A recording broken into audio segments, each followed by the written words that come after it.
Yuk jadi bagian dari dakwah kami. Dukung operasional dakwah dan sosial kami, raih pahala amal jariah yang terus mengalir sampai hari kiamat. Assalamualaikum warahmatullahi wabarakatuh. Alhamdulillah wassalatu wassalamu ala Rasulillah. Segala puji dan puja kehadirat Allah Subhanahu wa taala, juga salawat dan taslim kepada Nabi besar Muhammad sallallahu alaihi wa ala alihi wa sahbihi wasallam. Kembali dari kota Rasulullah sallallahu alaihi wasallam Al-Madinah Al-Munawwarah. Pada hari ini kami menyapa Anda kembali di hari Rabu, sesi kita yang kedua. Karena tadi sempat kita membahas di lepas subuh, di waktu lepas subuh waktu Madinah, kurang lebih pukul 10.30 waktu Indonesia Barat. Kita membahas Riyadhus Shalihin, dan sekarang lepas asar waktu Madinah, kurang lebih pukul 16:20 atau 22 menit. Dan mohon maaf, di flyer sempat tertulis pukul 20.00 waktu Indonesia Barat. Ini mungkin butuh diralat nanti ke depannya insya Allah. Karena memang pukul 16.00 itu kurang lebih baru selesai mengerjakan sholat asar di Masjid Nabawi. Oleh karena itu teman-teman sekalian, semoga yang sudah menunggu maka bisa memaklumi masalah ini, dan semoga dicatat pahala oleh Allah SWT untuk Anda. Dan kita akan membahas teman-teman sekalian kembali pada buku kita Ambillah Akidahmu, yang ditulis oleh Syekh Muhammad Jamil Zainu rahimahullah. Dan kita akan melanjutkan langsung saja setelah kita membahas syirik besar dan syirik kecil pada pertemuan yang lalu. Kita akan bahas masalah tawassul dan minta syafaat, pertolongan ataupun pembelaan. Pertanyaan pertama di sini, dengan apa kita boleh bertawassul kepada Allah? Ini pertanyaannya, karena ada jawabannya. Tawassul teman-teman sekalian adalah bagaimana kita berhubungan dengan Allah Subhanahu wa taala dengan menggunakan perantara. Ya. Jadi di sini misal nanti akan dijelaskan dalam pertanyaan ini, ada tawassul yang dibolehkan, ada yang tidak dibolehkan. Maka ada jenis yang dibolehkan, nanti akan kita paparkan insyaAllah, dan ada jenis yang tidak dibolehkan. Intinya tawassul itu adalah mendekatkan diri kepada Allah Subhanahu wa taala melalui perantara. Ya. Dan syafaat artinya meminta pertolongan. Pertanyaan pertama di sini, dengan apa kita boleh bertawassul kepada Allah? Jawabannya, tawassul ada dua macam kata beliau. Yang pertama, tawassul yang dibolehkan, dan yang kedua, tawassul yang dilarang. Sementara tawassul yang dibolehkan dan dianjurkan adalah melalui dengan menggunakan dan melalui nama-nama dan sifat-sifat Allah, serta melalui seluruh amal-amal saleh. Jadi misalnya Anda mengatakan ya Ghafur, Anda kan menjadikan sifat Allah Al-Ghafur, nama Allah ini sebagai perantara antara Anda sama Allah. Lalu Anda mengatakan ikfirli, maafkanlah aku. Misalnya ya Rahim, wahai zat yang maha penyayang. Maka Anda mengatakan irhamni, kasihanilah aku misalnya. Ya Razzaq, wahai zat pemberi rezeki, urzukni. Ya, ini semua masuk dalam umumnya firman Allah Subhanahu wa taala dalam surah Al-A'raf ayat 1 atau 180 yang berbunyi, A'udzu billahi minasyaitonir rajim, walillahil asmaul husna fad'uuhu biha. Dan Allah itu memiliki nama-nama yang mulia, ya, maka bermohonlah kepadanya dengan menyebut nama-nama itu. Ya. Kita dianjurkan sebut seperti itu. Kita puji-puji Allah, kita sebut nama-namanya, kemudian baru kita memohon setelahnya. Dan dia juga Allah SWT telah berfirman dalam surah Al-Ma'idah ayat 35 yang bunyinya, A'udzu billahi minasyaitonir rajim, ya ayyuhalladzina amanu taqullaha wabtagu ilaihil wasilah. Al-ayah. Titik-titik berarti ada sambungan ayat, tapi ini saksi bahasan kita. Terjemahnya, orang-orang beriman bertakwalah kepada Allah, artinya patuh dan tunduklah kepada Allah, dan carilah wasilah atau jalan untuk mendekatkan diri kepadanya. Dalam penjelasan tentang ayat ini, Ibnu Katsir, seorang ahli tafsir yang punya tafsir Quran Azim, menyebutkan perkataan Qatadah, bahwa Qatadah seorang ulama di zaman dulu, ya, tabi'in, bahwa mencari wasilah atau perantara artinya melakukan pendekatan diri kepada Allah dengan melalui ketaatan kepadanya dan melalui perbuatan-perbuatan yang dia ridhohi. Sesuai dengan hadis Nabi SAW, As'aluka bikulli ismin huwalak. Aku memohon kepadamu ya Allah dengan setiap nama-nama yang engkau miliki. Ya. Ini hadis diriwayatkan oleh Imam Ahmad dan disahihkan oleh beliau. Juga Nabi SAW bersabda kepada salah seorang sahabat yang meminta kepada Nabi SAW agar ia bisa bersama beliau di surga. Maka Nabi SAW mengatakan, "A'inni ala nafsika bikathratis sujud." Bantulah aku, tolonglah aku untuk memenuhi permintaanmu itu dengan banyak bersujud, yaitu memperbanyak sholat. Dan ini adalah suatu amal soleh. Ya, hadits ini diriwayatkan oleh Imam Muslim. Jadi dari apa yang kita sampaikan tadi ini, tawassul yang dibolehkan, kita boleh menggunakan amal-amal soleh. Ya, kita boleh menggunakan nama-nama Allah Subhanahu Wa Taala untuk jadi perantara antara kita sama Allah Subhanahu Wa Taala. Kita dekatkan diri dengan menggunakan nama-nama tersebut. Dan ini jauh lebih baik. Makanya pernah ada seorang sahabat masuk ke dalam masjid, lalu kemudian tiba-tiba dia mengatakan atau berdoa, "Ya Allah, ampuni aku." Kata Nabi SAW, "Istajala hadza." Orang ini buru-buru sekali. Harusnya dia memuji Allah dulu, kemudian baru dia baca salawat kepada Nabi Muhammad SAW, baru dia sampaikan hajatnya. Ya.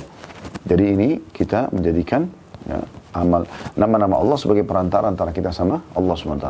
Demikian juga dengan seluruh jenis amal soleh. Seperti tadi misalnya riwayat yang sangat jelas bagaimana seorang sahabat dia pernah melayani Nabi SAW di malam hari. Dia siapkan air wuduknya, dia sholat bersama Nabi SAW. Memang dia malam itu niat ingin berkhidmah pada Nabi SAW. Maka setelah selesai Nabi SAW mengatakan, "Mintalah sesuatu supaya ada balasan terhadap apa yang kau kerjakan ini." Dia mengatakan, "Aku hanya ingin bersamamu di surga ya Rasulullah." Kata Nabi SAW, "Ada yang lain enggak?" Dia bilang, "Tidak ada ya Rasulullah, hanya itu saja." Maka Nabi SAW mengatakan, hadis yang tadi baru kita bacakan, "A'inni." Kalau gitu bantu aku. Ya. Ala nafsika, untuk memenuhi permintaanmu tadi itu, bikathratis sujud, dengan memperbanyak sujud. Memperbanyak sujud. Ya, jadi bagaimana kita beramal saleh, ya, kemudian nanti dengan itu Allah Subhanahu Wa Taala akan memberikan permintaan kita. Jadi permintaan dia untuk bersama dengan Nabi SAW. Maka dia beramal saleh dulu, baru Nabi SAW bisa bantu dia di sisi Allah Subhanahu Wa Taala. Dan beliau mengatakan juga, masih di pertanyaan pertama nih, masalah tawassul yang dibolehkan ya. Dan sebagaimana kisah orang-orang saleh yang berada dalam gua yang tertutup oleh batu, dan mereka bertawassul dengan amal-amal saleh mereka, maka Allah membukakan pintu gua tersebut untuk mereka. Dan ini kisahnya masyhur, ya, saya ingatkan kembali, kata Nabi SAW, dulu sebelum kalian, maksudnya bukan umat Nabi SAW, tapi umat sebelum kita, orang-orang saleh di antara mereka, pernah 3 orang jalan, kemudian mereka mendapati langit gelap dan turun hujan yang deras. Maka mereka pun berlindung ya di dalam sebuah gua. Karena derasnya hujan, maka ada batu yang sempat jatuh dari atas bukit tersebut dan menutupi mulut gua itu. Maka mereka tidak bisa mendorongnya karena batu itu sangat besar dan menutupi semua lubang gua tersebut. Maka salah seorang di antara mereka berkata, tidak ada yang bisa mengeluarkan kita dari sini kecuali Allah SWT, dan mari kita coba ya bertawassul, kita coba menyebutkan amal-amal terbaik kita yang pernah kita kerjakan, semoga dengan amal itu Allah mengeluarkan kita dari tempat ini. Maka mulailah satu orang di antara mereka menceritakan, mengatakan, "Ya Allah, sesungguhnya engkau mengetahui ada seorang wanita yang sangat aku sukai, dan aku selalu mengajaknya untuk berzina, tapi dia menolak. Sampai satu hari dia pun datang dan pada saat itu dia membutuhkan bantuan. Akhirnya dia menyerahkan diri. Ya. Dia menyerahkan diri. Maka pada saat saya sudah berada di antara dua pahanya, maka saya pun ya pada saat itu diingatkan oleh wanita tersebut. Wanita itu mengatakan, bertakwalah kepada Allah, jangan kau letakkan sesuatu kecuali pada tempatnya. Maksudnya, kalau kau ingin letakkan kemaluan harus dengan cara yang benar. Nikah bukan dengan cara begini. Maka aku pun tiba-tiba takut kepadamu ya Allah. Kalau seandainya aku meninggalkan perzinahan tersebut, ini dari wanita yang sangat disukainya, sudah lama dia kejar-kejar dan sekarang pasrah. Sudah berada di antara dua pahanya, artinya sudah tinggal berzina saja. Ya. Kalau ini aku tinggalkan karenamu ya Allah, dan engkau terima sebagai amal soleh, keluarkan kami dari gua ini, maka batu yang besar tersebut pecah, namun belum bisa mereka keluar. Maka orang yang kedua mengatakan, ya Allah, sesungguhnya aku memiliki 2 orang tua yang selalu aku bakti kepadanya, dan aku perhatian dengan keduanya. Salah satu yang aku sering kerjakan adalah setiap kali aku pulang di sore hari, di petang hari dari mengembalakan kambing, aku selalu memerahkan susu kambing buat mereka. Dan aku minumkan mereka, baru kemudian aku minumkan keluargaku, istri dan anak. Suatu hari aku pulang dan aku temukan mereka berdua sedang tidur dan aku tidak ingin mengganggunya atau mengganggu mereka. Maka aku pun memegang ya, bejana susu tersebut dari malam sampai pagi. Ya, setelah mereka bangun, aku pun memberikan mereka minum. Dalam beberapa riwayat lain dijelaskan, anakku menangis di kakiku, namun aku tidak memperdulikannya. Kalau amal ini aku kerjakan adalah amal yang kau terima, keluarkan kami dari gua ini sebagai bentuk bakti kepada kedua orang tua. Maka pecah lagi batu tersebut, namun masih belum bisa keluar. Kemudian orang yang ketiga mengatakan, ya Allah, sungguhnya engkau tahu, aku memiliki pegawai, seorang pegawai yang pernah bekerja, kemudian tiba-tiba dia pergi tanpa mengambil upahnya. Maka upahnya itu pun aku putar ya, menjadi sebuah lahan bisnis ya, untuk membeli hewan ternak, dan sekian waktu setelah itu dia datang. Maka dia pun mengatakan kepadaku, wahai Tuan, sesungguhnya engkau tahu ya, aku masih memiliki hak pada anda dan aku membutuhkannya, maka bertakwalah kepada Allah, berikanlah kepadaku. Maka aku pun berkata padanya, maksudnya orang ini yang dalam gua berkata kepada pegawainya yang tadi pergi ya, dan meninggal tidak mengambil gajinya, apakah kau lihat lembah itu? Ditunjuk sebuah lembah penuh dengan hewan ternak. Maka dia mengatakan iya. Nah, maka saya pun berkata, kata orang yang menceritakan ini, saya mengatakan ambillah semua. Itu adalah upahmu yang aku putar sehingga menjadi seperti banyak ini. Dan dia ya Allah mengambil semua ya, hewan tersebut tanpa menyisakan satu ekor pun untukku. Maka kalau seandainya aku mengerjakan ini karena Allah, karenamu ya Allah dan engkau terima, keluarkan kami dari gua ini, maka akhirnya batu tersebut pecah lagi, yang cukup membuat mereka keluar dari gua tersebut. Jadi ini termasuk hadis yang luar biasa tentang tawassul dengan amal saleh. Bagaimana amal-amal saleh kita bisa kita gunakan di saat kita genting. Misalnya Anda kena penyakit kronis, Anda bangkrut usaha, Anda terlilit utang, Anda bisa khusyuk minta kepada Allah Subhanahu wa taala. Anda ingat kira-kira amal yang paling Anda berharap itu pahalanya sempurna di sisi Allah. Mungkin Anda pernah bersedekah, Anda pernah meninggalkan yang haram, gitu. Anda pernah bakti sama orang tua, Anda pernah bantu kerabat, dan seterusnya. Maka Anda bisa sebutkan, ya Allah, amal itu aku pernah kerjakan begini dan begitu. Lalu Anda bicara berdua dengan Tuhan Anda, Allah SWT. Semoga kalau amal itu diterima, maka Allah SWT akan menyelesaikan permasalahan Anda. Tentu ini tidak akan mengurangi kadar pahala daripada ibadah tersebut ya. Karena Allah SWT akan simpankan pahalanya dipanen pada hari kiamat nanti. Tapi kita hanya menjadikannya sebagai perantara saja. Nah ini hal yang dibolehkan, menggunakan nama-nama dan sifat Allah dan juga menggunakan amal-amal saleh yang pernah kita kerjakan, termasuk dalamnya adalah meninggalkan sesuatu yang haram. Poin kedua, tawassul yang dilarang. Ini masih pertanyaan pertama tadi ya. Tawassul ada dua macam, yang dibolehkan dan dilarang. Yang dilarang adalah yakni dengan memohon kepada orang-orang mati dan meminta mereka untuk memenuhi kebutuhan kita. Seperti yang terjadi di masa sekarang ini. Perbuatan seperti ini termasuk syirik besar. Sebagaimana firman Allah Subhanahu wa taala dalam surah Yunus ayat 106. Surah Yunus ayat 106 yang berbunyi, A'udzu billahi minasyaitonir rajim, wa la tad'u min dunillahi ma la yanfa'uka wa la yadhurruk, fa in fa'alta fa innaka idzan minadh dhalimin. Dan janganlah kamu menyembah apa-apa yang tidak memberi manfaat dan tidak pula memberi mudarat kepadamu selain Allah. Sebab jika kamu berbuat demikian, maka sungguhnya kamu termasuk orang-orang yang zalim. Ya. Jadi ingat teman-teman sekalian, jangan minta kepada orang mati. Orang mati itu butuh pada kita, bukan kita yang butuh pada mereka. Ya. Jangan mengkultus mereka. Sudah kami jelaskan kemarin contohnya kalau Anda masih ingat. Bagaimana Aisyah Ummul Mukminin radhiyallahu anha, wanita suci, ibunya orang-orang beriman, itu masih hidup puluhan tahun tinggal di rumah beliau, di kamar beliau. Di sebelah ranjangnya adalah kuburan Nabi SAW. Di sebelah ranjangnya kuburan ayahnya Abu Bakar. Di sebelah ranjangnya kuburan sahabat yang mulia Umar radhiyallahu anhum ajma'in.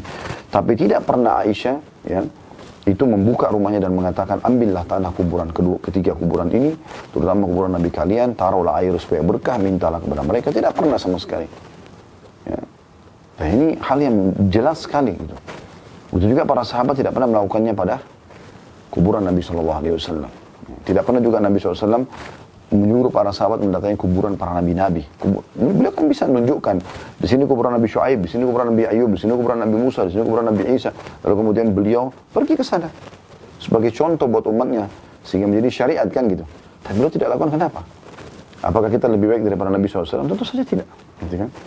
Itu juga Nabi SAW tidak pernah menyuruh para sahabat untuk ya mengkultus kuburan syuhada Uhud, kuburan syuhada Badr. Ya. Beliau SAW hanya menziarahi, mengucapkan salam, mendoakan, lalu kemudian pergi. Itu yang disunnahkan oleh baginda Nabi SAW. Jadi jangan sampai melebihi hal ini. Karena ini nanti akan membawa pada kesyirikan. Makanya kebanyakan subhanallah, dukun-dukun, ya, itu mereka mengkultuskan kuburan. Gitu kan? Mensakralkan kuburan tersebut. Ya. Yang membawa sesajen dengan segala macam. Yang sebenarnya tidak ada hubungannya sama sekali. Tapi mereka melakukan itu untuk bertolak belakang dengan hukum Allah subhanahu wa ta'ala.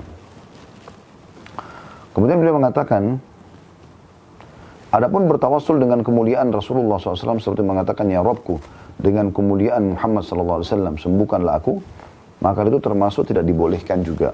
Ya. Karena para sahabat radhiyallahu anhum tidak melakukannya. Dalil yang lain adalah bahwa Umar bin Khattab radhiyallahu anhu bertawassul dengan doa Al-Abbas, paman Nabi SAW radhiyallahu anhu majma'in, ketika ia masih hidup. Pada saat itu Umar tidak bertawassul kepada Rasulullah SAW karena beliau sudah meninggal. Ada sebuah riwayat sahih, di zaman Umar bin Khattab pernah terjadi paceklik, panas, kering sekali kota Madinah. Maka beliau mengajak muslimin untuk sholat istisqa, minta turun hujan. Nah di saat itu beliau menghadirkan paman Nabi Al-Abbas radhiyallahu anhu yang masih hidup di masa beliau. Maka Umar mengatakan dalam doanya, ya Allah, sungguhnya kami dulu di masa Nabi kami masih hidup, kami jadikan Nabi kami perantara antara kami dengan engkau. Dan sekarang Nabi kami sudah meninggal dan ini pamannya Abbas. Kami jadikan perantara antara kami sama engkau, maka terimalah doanya. Lalu Abbas pun berdoa, kemudian Allah turunkan hujan. Nah dari riwayat ini kita bisa lihat bahwasanya boleh juga orang bertawassul dengan orang saleh masih hidup. Orang tua kita, guru kita, kita mengatakan tolong doakan saya, tolong mohon ampunkan kepada Allah untuk saya, gitu kan. Bisa saja. Sebagaimana para sahabat melakukannya pada Nabi SAW. Ya.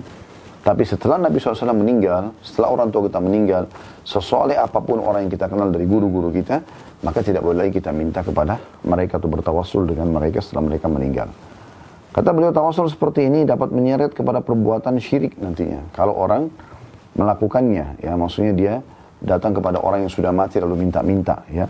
Apabila diyakini bahwa Allah membutuhkan seorang perantara seperti raja atau pemimpin lainnya, karena kita berarti tidak, atau berarti kita telah menyamakan atau mempersamakan yang maha pencipta dengan makhluknya.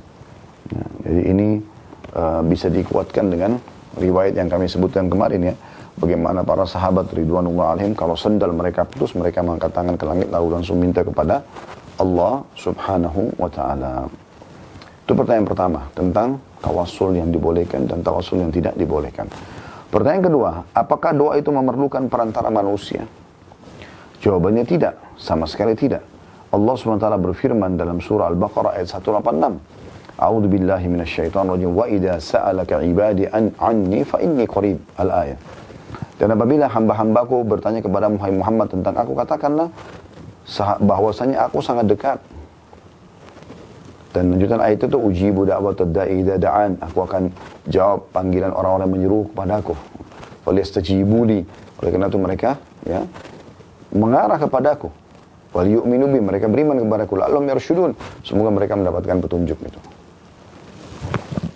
Dan Nabi SAW mengatakan dalam sebuah hadis yang sahih riwayat Imam Muslim, innakum tad'una sami'an qariban wa huwa ma'akum.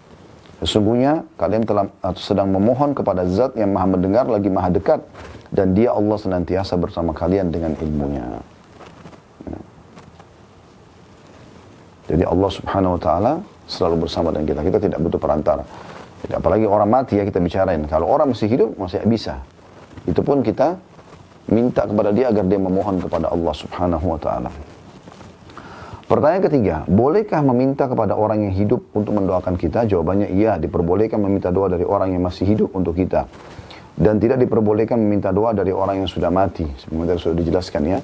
Allah Ta'ala berfirman kepada Rasulullah SAW ketika beliau masih hidup. A'udzu billahi minasyaitonir rajim. Ini potongan ayat dalam surah Muhammad ayat 19. Potongan ayatnya, wastaghfir li dzambika walil mu'minina wal mu'minat. Dan mohonlah ampunan bagi dosamu dan bagi dosa orang-orang mukmin, laki-laki dan perempuan. Dan dalam hadis sahih yang diriwayatkan oleh Tirmidzi, kata beliau, disebutkan bahwa seorang buta datang kepada Nabi SAW seraya berkata, berdoalah kepada Allah agar dia Allah menyembuhkanku. Dan itu dibolehkan selama masih hidup. bagaimana Qatadah matanya pada saat kena panah di satu peperangan lalu minta kepada Nabi SAW untuk disembuhkan. Dan Nabi SAW berdoa kepada Allah lalu sembuh.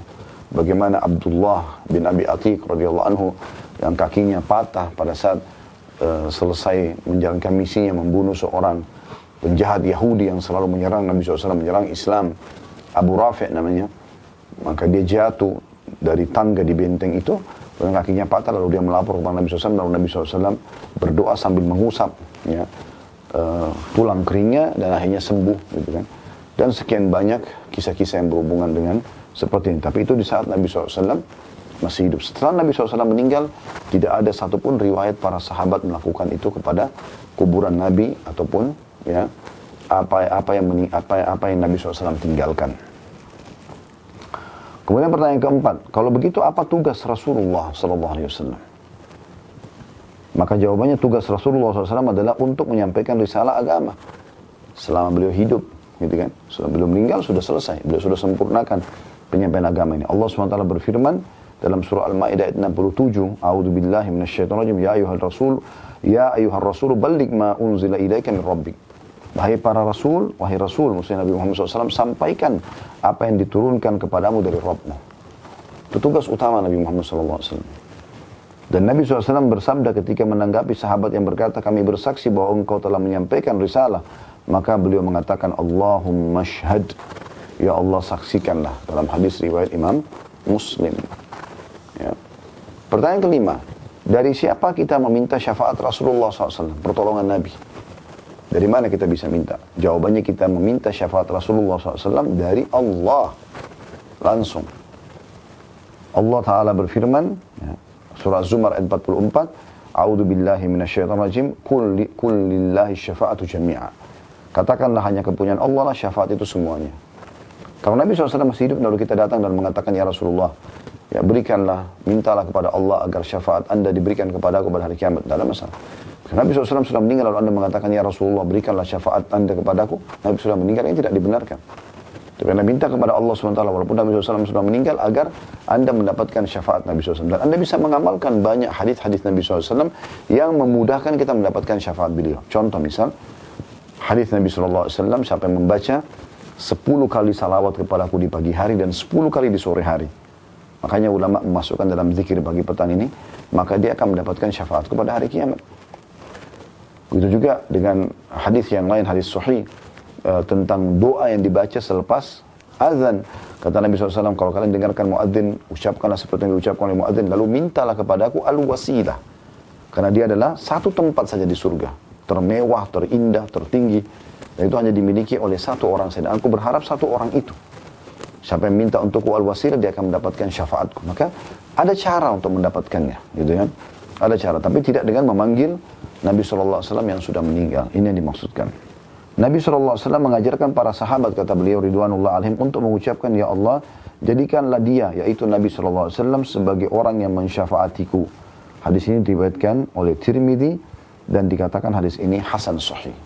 Jadi Nabi SAW sendiri ajarkan sahabat dalam riwayat Tirmidzi ini, kalau kalian mau berdoa syafaat, bilanglah, ya Allah, jadikanlah Nabi Muhammad SAW ini sebagai ya, orang yang bisa memberikan, atau aku sebagai orang yang mendapati syafaatnya. Juga Nabi SAW bersabda, wa inni ikhtaba'tu da'wati syafa'atan yawmal qiyamati man mata min ummati la yusyriku billahi syai'a. Sesungguhnya aku menyimpan doaku sebagai syafaat di hari kiamat nanti bagi orang yang mati di antara umatku yang tidak mempersekutukan Allah dengan sesuatu apapun. Hadis riwayat Muslim. Jadi nanti kalau kita sudah dibangkitkan lagi hari kiamat, kita ketemu dengan Nabi SAW, nah di situ Nabi akan memberikan lagi syafaatnya. Ya. Pertanyaan ke-6, bolehkah kita meminta syafaat dari orang yang masih hidup? Jawabannya iya, boleh. Kita boleh meminta syafaat dari orang yang masih hidup dan hal-hal yang berkaitan dengan kehidupan dunia. Ya. Sebagaimana firman Allah SWT dalam surah An-Nisa ayat 85. A'udzu billahi minasyaitonir rajim, man yashfa' syafa'atan hasanatan yakun lahu nasibun minha. Wa man yashfa' syafa'atan sayyi'atan yakun lahu kiflun minha. Al-ayat. Barang siapa memberikan syafaat yang baik, ya. Syafaat sini maksudnya adalah setiap yang ditujukan untuk melindungi hak seorang muslim atau menghindarkannya dari sesuatu yang membahayakannya. Tapi selama dia masih hidup. Kita bisa minta tolong seperti ini ya. Kata Allah, barang siapa yang memberikan syafaat yang baik, niscaya ia akan memperoleh bagian pahala daripadanya. Dan barang siapa yang memberi syafaat yang buruk, ya, justru dia menolong orang-orang yang zalim, memberikan pertolongan, niscaya ia akan memikul bagian dosa darinya. Dalam surah An-Nisa ayat 85. Ya. Juga sabda Nabi SAW, Ishfa'u tu'jaru. Berikanlah syafaat, kamu akan mendapatkan pahala. Ya, hadits ini diriwayatkan Abu Daud dengan sanad yang sahih. Jadi selama hidup kita boleh datang minta tolong, lunasi utang, kita minta tolong untuk dibantu, ya, dijadikan jodoh, apalah pekerjaan dan sebagainya, ini boleh. Tidak ada masalah. Tapi kalau sudah meninggal, tidak boleh lagi. Kalau sudah meninggal kita tidak boleh minta kepada mereka. Karena orang yang mati lebih membutuhkan kepada orang yang masih hidup. Kenapa kita dianjurkan mendoakan mayit? Kenapa kita baik itu di keseharian kita ataupun pada saat kita ziarah kubur? Karena mereka butuh doa itu. Ya, mereka butuh doa itu. Nabi Muhammad SAW saja selalu kita ucapkan salawat kepada beliau agar Allah terus tambahkan, limpahkan rahmatnya kepada beliau SAW walaupun beliau sudah wafat SAW. Pertanyaan ketujuh, bolehkah kita memuji Rasulullah SAW dengan pujian yang berlebihan? Ya, seperti kasus tahu ke awal mula kaum Nasrani mengatakan Isa anak Tuhan. Karena itu berlebihan. Memuji-muji Nabi sampai akhirnya melampaui batas mengatakan Isa anak Tuhan. Ya. Jawabannya tidak boleh, kita tidak boleh melakukannya karena Allah SWT telah berfirman dalam surah Al-Kahfi ayat 110 yang bunyinya a'udzubillahi minasyaitonirrajim qul innama ana basyarum mithlukum yuha ilayya annama ilahukum ilahun wahid faman kana yarju liqa'a rabbih falyamal amalan salihan wa la yusyrik bi ibadati rabbih ahada. Katakan hai Muhammad, sungguhnya aku ini adalah manusia biasa seperti kamu. Yang diwahyukan kepadaku bahwa sesungguhnya ilah kamu itu adalah ilah yang esa. Ya. Yuha ilayya annama ilahukum ilahun faman kana yarju liqa'a rabbih, siapa yang berharap untuk bertemu dengan Tuhannya falyamal amalan shalihan, maka dia sibukkan diri untuk beramal saleh. Wala yusyrik bi ibadati rabbih ahada, dan jangan pernah dia menyekutukan sesuatu pun dengan Tuhannya dalam hal ibadah. Ya. Kita menjunjung Nabi SAW di atas kepala kita. Nabi SAW lebih daripada orang tua kita, lebih dari diri kita sendiri. Tapi kontrol jangan sampai ada pujian yang seperti yang terjadi pada kaum Nasrani yang mengatakan Isa anak Tuhan. Gitu.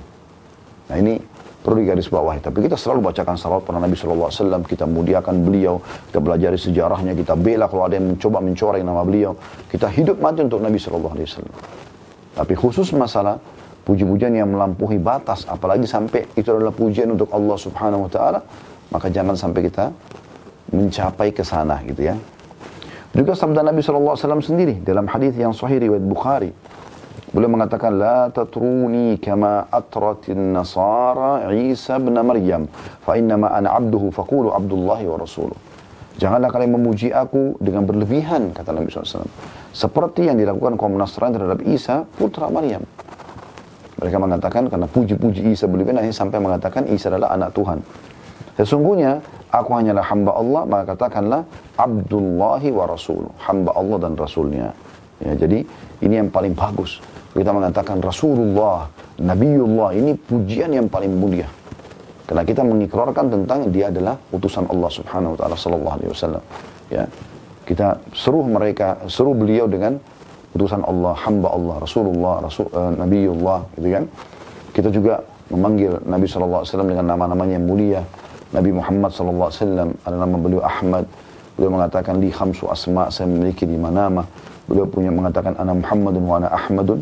Saya Muhammad dan Ahmad, artinya terpuji, gitu kan. Wa ana mahi, alladhi yamhu Allah biya syirk. Dan aku pun al-mahi, yang dengannya dihapus, dengan diutusnya aku dihapus kesyirikan. Ya, kemudian wa ana hasyir alladhi yusyarun nasu baina yaday, dan aku adalah al-hasyir yang dibangkitkan manusia setelah aku dibangkitkan pada hari kiamat. Wa ana aqib alladhi la nabiyya ba'di, dan aku adalah aqib yang tidak ada nabi setelahku.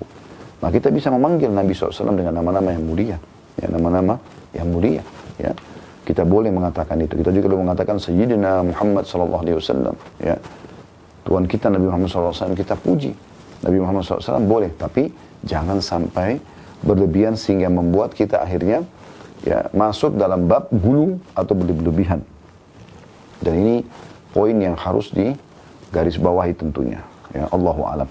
Ini insyaallah bahasan kita pada kesempatan ini tentang masalah tawassul dengan amal saleh, dan kita akan insya Allah melanjutkan pertemuan akan datang dengan bab baru tentang masalah jihad, wala dan hukumnya.